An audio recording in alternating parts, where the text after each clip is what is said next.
Continuar con nuestro Seminario Internacional de Derecho de Familia, vamos a darle el uso de la palabra a la doctora María Guzmán Cobeña, quien nos va a deleitar con su tema de investigación denominado Taller de Enfoque Integral en el Manejo de la Violencia Familiar. Doctora Guzmán Cobeña, nos complace con su Con la presencia. venia de los señores miembros presentes, es muy importante conocer sobre los enfoques, ¿no? Cómo la ley peruana trata el tema de la violencia de género, que en un momento se llamaba, la ley anteriormente era violencia de género, ahora es una violencia integral. ¿Y por qué decimos enfoque integral? Porque no solamente es la violencia de género, que es de varón a mujer, sino también integramos a la familia con esta protección, con la ley 30364. Y como esta ley también ha recalcado un cambio en nuestra legislación penal.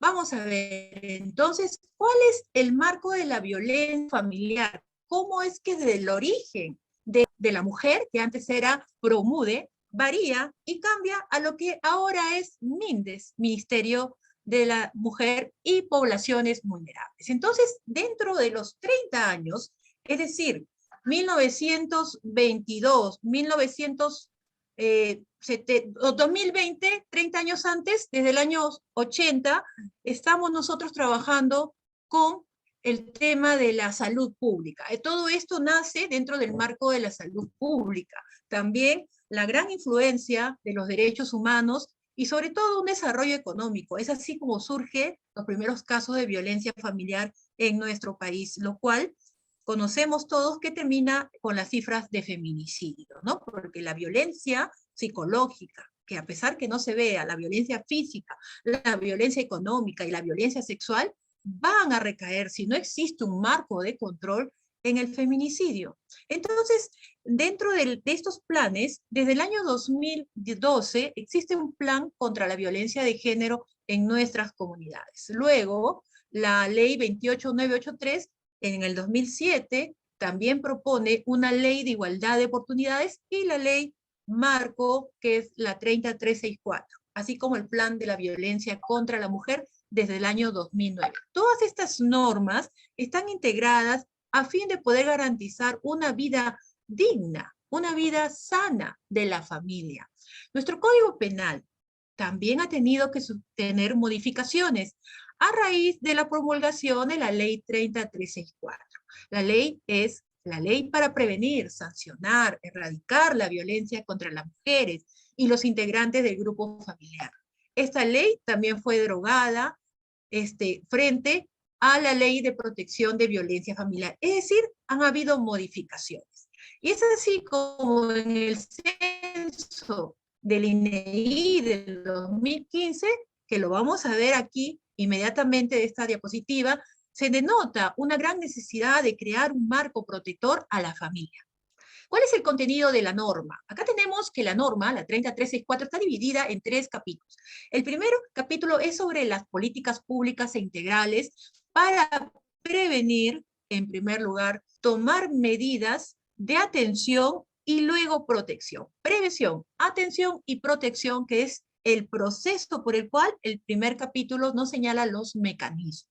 El segundo capítulo de esta norma ve el resultado y cómo puede el agente activo, el violentador, reparar el daño causado. Pero este daño causado, ¿cómo lo vamos a reparar?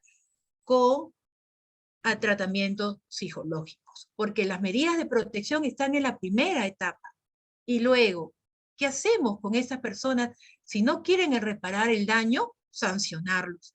El capítulo tercero es sobre la sanción, sobre la pena, sobre la persecución de esa persona que ha evadido, ese violentador, como hemos visto hace unos días, un ex esposo, padre de cuatro hijos, a su ex mujer la ataca con un fierro de construcción. ¿Por qué? Porque vio en las redes que ella se comprometía, que ella trataba de formar nuevamente una familia. Entonces, esa impotencia, esa actitud que nuestros criminólogos lo han mencionado ayer, la doctora Iris Graciela ha mencionado de Argentina, qué sucede en la mente criminal. Entonces hay que perseguir, hay que sancionar y sobre todo reeducar. Recordemos que como principio constitucional, en el Perú, el Estado protege a la familia. Entonces, dentro del censo, dentro de estos márgenes, vemos que también existe violencia contra el varón. Claro que sí. Y las mujeres. Ahora, entre las mujeres menores de edad de 18 años, la cifra es menos, pero queremos entender que quizás es una cifra oculta, una cifra oscura. ¿Qué quiere decir en el derecho penal la cifra oculta? Es la cifra que no se denuncia. Sin embargo, las mujeres mayores de edad de 18 años son el 67.3%. Es decir, que si vemos en este cuadro, en esta gráfica, de las mujeres solteras y las mujeres en convivencia o que están actualmente con parejas, el mayor cifra es de las que tienen pareja. Ahora, ¿qué es lo que busca la norma? La norma busca proteger no solamente a la familia, a la mujer que esté en convivencia, a la esposa, sino también aplicar la protección ante sus ex esposos, ante sus ex compromisos. Y no solamente ello, también protegerla a los miembros integrantes del grupo familiar. Entonces acá encontramos otra estadística en el Perú, donde el 30% es violencia psicológica. Vemos que es una cifra mayor, es una cifra más grande, ¿no? Y tenemos también la violencia física, que es menor, y la violencia sexual, que también tiene un número significativo. Entonces, ¿cuál es el objeto de la ley? Nos dice en el artículo 1. Es prevenir, es erradicar, ¿no? Es sancionar la violencia. Y aquí nuestras cifras nos dice que muchas mujeres en estas edades no han recibido un adecuado tratamiento al momento por alguna institución. Esto denota un desinterés o una falta de conocimiento, quizás un desamparo ante las normas de protección a la mujer. Entonces, y a la familia, ¿no? Y otras sí han recibido, y acá vemos las instituciones las cuales se negaron quizás a prestar, en primer lugar, la comisaría, ¿no? ¿Y qué es lo que sucede cuando van a una comisaría? Muchas veces no existe el personal adecuado y hay que recordar que hemos pasado de una pandemia por la cual muchas veces las mujeres asistieron a la comisaría, pero no había la atención adecuada por medidas de seguridad, ¿no? Entonces vemos aquí también que los juzgados también adolecen, las fiscalías, es por eso a las gobernaciones, es por eso que se da en el marco de la protección esta ley 30364. ¿Cuáles son los contenidos? Vimos, y el propósito, ¿no? Entonces, el objetivo ya lo vimos, el contenido ya lo vimos, ahora vamos a ver el propósito, es decir, brindar la asistencia. Y esa asistencia trabajamos con un modelo que es la ficha de riesgo, ¿no?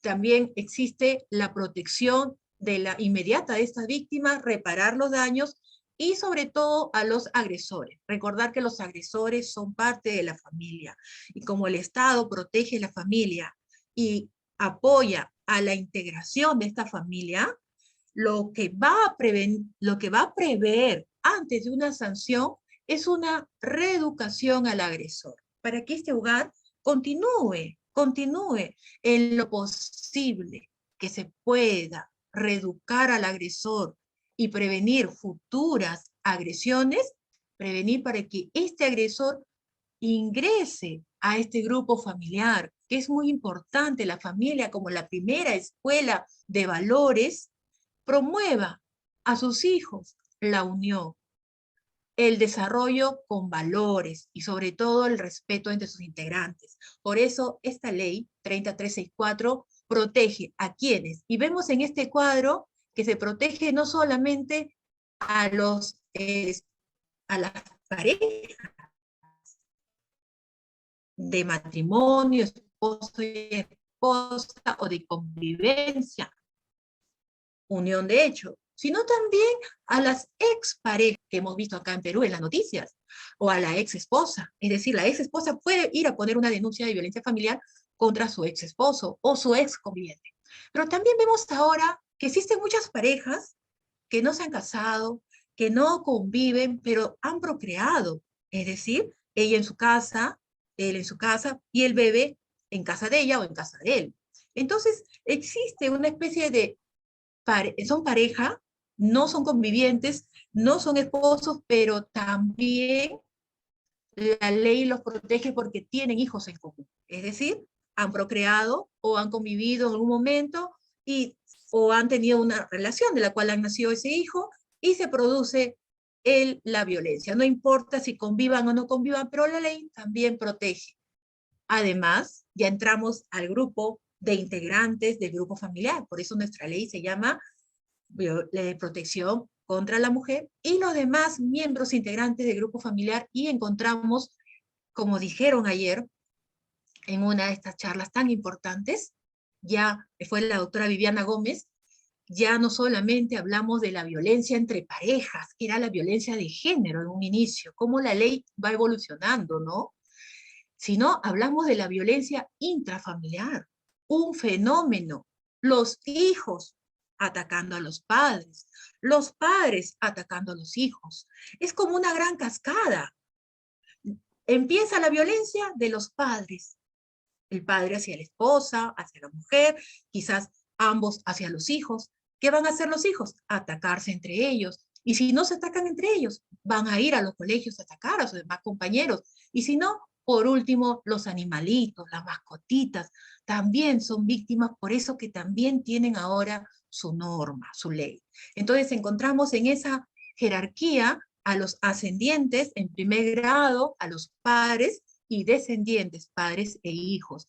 En segundo grado, a los abuelos, abuelas en línea vertical, también al tercer grado, bisabuelas. Y a los descendientes, hijos, nietas y bisnietos. También la ley también abarca a los colaterales de segundo grado y tercer grado, hermanos, hermanas, tías, primos, y hasta cuarto grado, sobrinas, y también la familia legal, es decir, los parientes colaterales afines, es decir, mi esposo, su cuñado, mi suegro, mi concuñado, ¿no?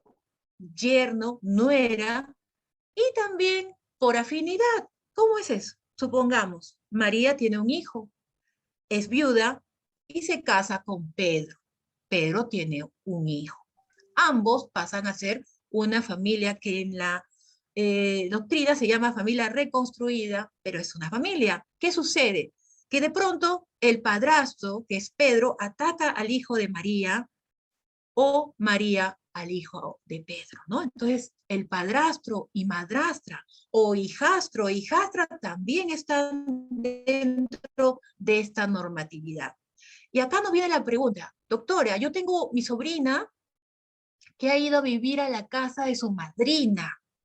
Si en casa de esa madrina le atacaran, sufriera violencia psicológica, física, económica, sexual, ¿también es violencia? Sí, también es violencia, porque son familiares, viven en el hogar, sin que, ¿no? Quienes sin tener cualquiera de las condiciones antes señaladas viven en el mismo hogar, o es una persona que ha pasado a vivir a ese hogar, pero hay una condición, siempre y cuando esta persona esté viviendo en ese hogar sin un contrato. Es decir, su relación de familia no la combina con la relación laboral. Por ejemplo, entra a una familia a trabajar una empleada doméstica con cama adentro. Ella tiene un contrato. Si sucede algo, un caso de violencia contra esa empleada, esta ley no va a ser aplicada porque nos dice aquí, quienes vivan en el hogar, quienes sin tener cualquiera de las condiciones anteriores de familiaridad o afinidad, habitan en el mismo hogar, siempre que no medien entre ellos relaciones contractuales o laborales. Es decir, si tiene un sueldo, no va a poder ser aplicada estas normas, ya será una norma de tipo penal, ¿no? Entonces vemos aquí que encontramos dentro de esta norma la protección contra el hostigamiento sexual. Se trata de prevenir también en los espacios públicos, para evitar la trata de personas, las violencias en los centros educativos, en los establecimientos de salud y en la comunidad. ¿Cómo es eso? Por ejemplo, una señora va a la comisaría, no puede ser violentada, porque ella como mujer representa a su familia.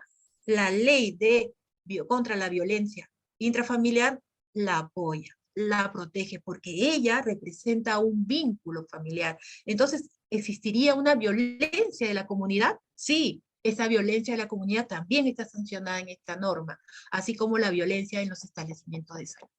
Entonces, ahora vamos a ver qué entendemos por la violencia y rápidamente vamos a conocer los 4 tipos de violencia que existen y que son protegidas en esta norma. ¿Qué se entiende por violencia? En primer lugar, es un resultado de un abuso de poder. Y si hay un abuso de poder, uno está aquí, otro está acá, es decir, hay una inequidad. Porque si ambos estuvieran aquí, ¿cómo van a haber un abuso, no? Entonces, hay uno que es el violentador, el sujeto activo, y el violentado, el sujeto pasivo, la víctima, ¿no? Y esto afecta no solamente los derechos al menoscabo de la integridad física, sexual, psicológica, económica, patrimonial. Y acá encontramos los 4 tipos de violencia. Entonces vamos a ver aquí qué entendemos por violencia contra las mujeres, ¿no?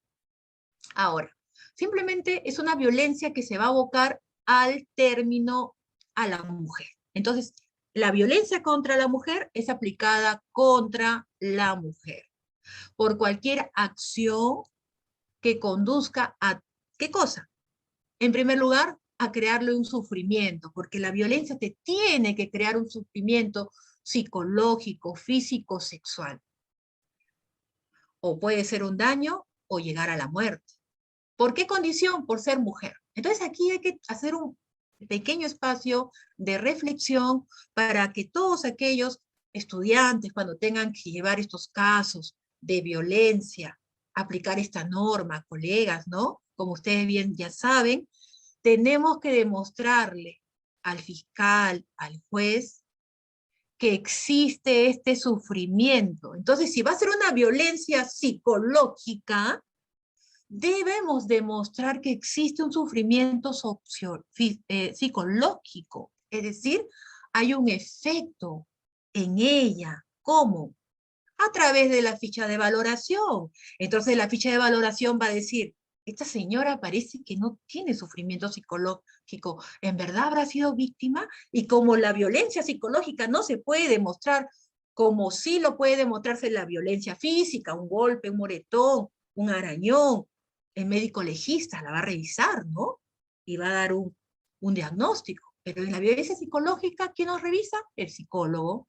Pero el psicólogo también tiene la labor de ser una persona inicua. No puede demostrar lo que no puede deducir lo que no se demuestra. Entonces, ¿cómo mostramos el sufrimiento psicológico? Con la baja autoestima, porque van a haber preguntas que le digan, ¿tiene miedo usted a su agresor? Sí, tengo miedo. ¿Cree que él podría ir a más? Nos dice la ficha de valoración. Sí, podría ir a más. ¿Podría atentar contra su vida? Sí. ¿Qué estamos demostrando allí? Que hay un sufrimiento físico, psicológico además, y que tiene un miedo, porque ese es el efecto de la violencia psicológica. La violencia psicológica no se acaba al día siguiente, no se sana como un moretón. Entonces, desgraciadamente, muchas veces la Administración de Justicia demora tanto en hacer esta prueba de valoración psicológica que cuando la víctima va a la evaluación psicológica, ya ella como cabeza de familia ha tenido que levantarse, ha tenido que empoderarse. Entonces, ¿qué encuentra allí? Una mujer reconstituida. Y muchas veces decimos que de los sentimientos del dolor nace la fuerza. Entonces, cuando una mujer canaliza ese dolor y no es una víctima, sino una sobreviviente a la violencia, como lo son los soldados cuando regresan de la guerra, porque esta violencia en el hogar es una guerra donde los niños son las víctimas. Entonces, cuando esta mujer va empoderada, resuelta a superar, se encuentra el psicólogo con una mujer que ha superado Y muchas veces, a pesar de que existió la violencia psicológica, el psicólogo señala, no hay violencia psicológica, archives el caso, y bueno, ya sabemos todos nosotros cómo existen muchos casos de violencia psicológica que se han perdido, ¿no?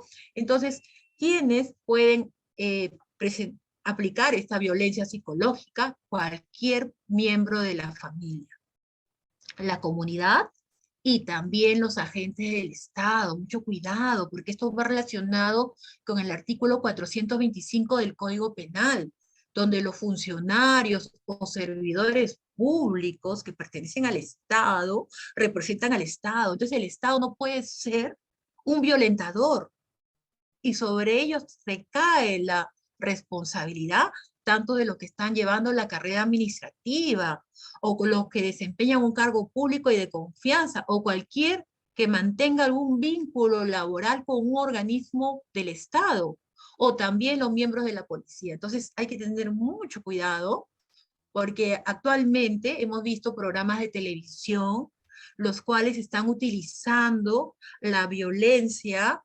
psicológica como pretexto cuando lo que debería aplicarse aquí es la calumnia o difamación. Entonces, como saben el poder coercitivo de estas normas, tratan de ingresar estas causales de violencia psicológica que ustedes ya saben, que todos sabemos quiénes sí podrían, los agentes del Estado, ¿no? Entonces tratan de confundir y al final pues la justicia es la justicia y va a aplicar el derecho y no va a proceder esos tipos de denuncias, como hemos podido ver en la televisión, los artistas contra los que dirigen los medios de comunicación, ¿no? Entonces ya sabemos que está dentro de la familia o la unidad doméstica o dentro de la comunidad o perpetrada por los agentes del Estado. Entonces, la violencia, ya vimos lo que es la violencia contra la mujer, ahora vamos a ver lo que es la violencia contra cualquier integrante del grupo familiar. Entonces, ¿qué es? También un sufrimiento físico, sexual, psicológico que pueda causar un daño o la muerte, pero acá va a cambiar. Ya no va a ser contra la mujer en su condición de tal, sino en una relación familiar o de parentesco o de afinidad o de cercanía, siempre y cuando no sea un empleado o empleada que tenga un contrato. Pero ¿por qué sancionamos esto? ¿Cuál es la naturaleza jurídica de sancionar este tipo de relaciones? Por una gran razón. Porque se supone que tu familia te debe dar protección, ¿no? Tu familia te debe dar confianza. Tu familia tiene un poder sobre ti y tiene una responsabilidad de darte protección. Entonces acá nos recordamos en las clases de derecho penal como cuando vemos el artículo 173 de la violación, por ejemplo, y del homicidio, ¿no? Violación seguida de homicidio, como tienen mayor pena en un caso de violación el padre que viola a su hijo o a su hija que un extraño. ¿Por qué? O el maestro, o el médico, o la persona que está destinada a cuidar la salud de esta persona y un extraño. ¿Por qué? Porque existe ese ingrediente que exacerba como la pimienta, enfurece a la norma y le dice, no, tú te voy a aplicar más norma, más pena. ¿Por qué? Porque tú debías haber cuidado a esta persona.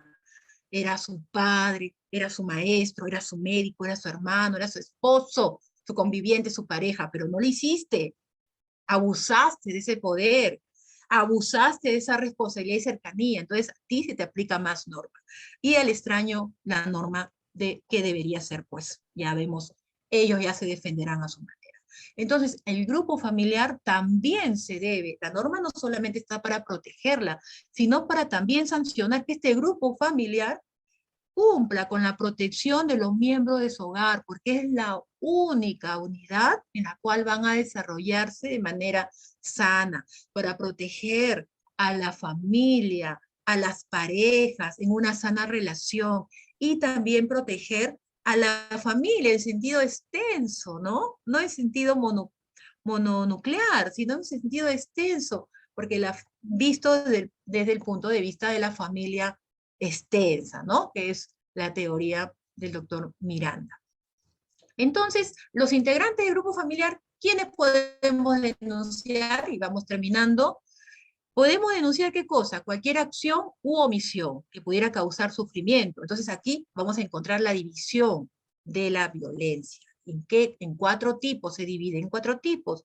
Y en especial debe tener mayor protección los niños, las niñas, adolescentes, los adultos mayores y las personas con discapacidad. ¿Por qué?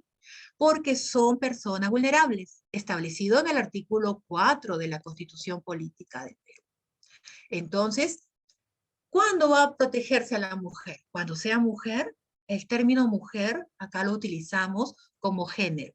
Es decir, desde que nace esa mujer, esa niña, adolescente, joven, adulta, hasta adulta mayor, es protegida por todo el ciclo de su vida. Y los miembros del grupo familiar, a todos los que hemos visto, habiendo procreado, no habiendo procreado hijos, viviendo en el grupo familiar o no viviendo, ¿no? Luego también vemos aquí quiénes pueden denunciar. Puede denunciar tanto a la persona agraviada, la Defensoría del Pueblo o cualquier persona que conozca de estos hechos de violencia. Muchas gracias hasta aquí.